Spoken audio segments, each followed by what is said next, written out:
ثابت کریں کہ گاڈ ایگزسٹ کرتا ہے یا نہیں، لیکن یہ اسٹینڈرڈ بھی آج ارریلیونٹ ہے. کیوں؟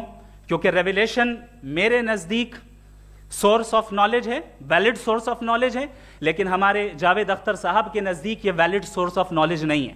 لہٰذا آج کی ڈیبیٹ میں ایک بھی ایویڈنس کسی بھی مذہبی اسکرپچر سے نہیں دوں گا تاکہ جاوید اختر صاحب کے لیے وہ ان ایکسیپٹیبل نہ ہو.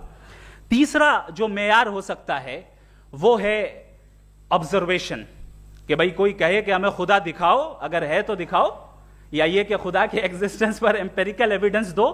تو یہ ہے در حقیقت غلط ٹول کا استعمال کرنا.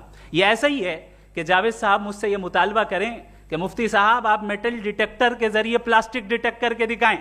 اب چونکہ پلاسٹک ڈیٹیکٹ نہیں ہو پا رہی ہے لہٰذا plastic does not exist. No, you are using the wrong tool. اس ٹول سے پلاسٹک کو ڈیٹیکٹ نہیں کیا جاتا. لہٰذا میں سمجھتا ہوں کہ گاڈ کے ایگزسٹنس پر امپیریکل ایویڈنس کا مطالبہ کرنا ایک بچکانہ مطالبہ ہے، اور ہمارے ریسپیکٹڈ جناب جاوید اختر صاحب اس اسٹیج سے اب بہت آگے نکل چکے ہیں. اب بچتا ہے ایک ہی اسٹینڈرڈ، اور وہ اسٹینڈرڈ ہے عقل، لاجک، ریزننگ. اور یہی وہ اسٹینڈرڈ ہے جس کے تحت گاڈ کی ایگزسٹنس کو ثابت کیا جائے گا یا گاڈ کی ایگزسٹنس کو ڈینائی کیا جائے گا.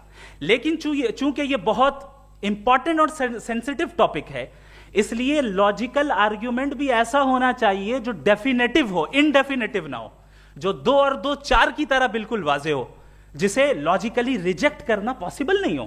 فار ایگزامپل ہم کہیں ہمارے ریسپیکٹڈ مسٹر سوربھ صاحب یہ ایک انسان ہے اور تمام انسان کانشیس بینگ ہے، لہٰذا نتیجہ کیا نکلا؟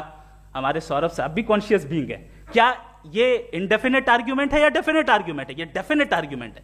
یہ 2 اور 2 کی طرح واضح ہے، اس میں کسی طرح جو ہے لاجیکلی اس کو ریجیکٹ نہیں کیا جا سکتا. تو اگر آج ہمارے جاوید اختر صاحب ایسی کوئی عقلی دلیل اور لاجیکل ایویڈنس دیں خدا کے نہ ہونے پر جو ڈیفینٹ بھی ہو، تو میں یہ اعلان کرتا ہوں کہ یقیناً میں اس ایویڈنس کو قبول کروں گا اور اس پر غور کروں گا. لیکن ساتھ میں یہ بھی اعلان کر دیتا ہوں پریڈکشن کے طور پر کہ ایسا کوئی ڈیفینٹ آرگیومنٹ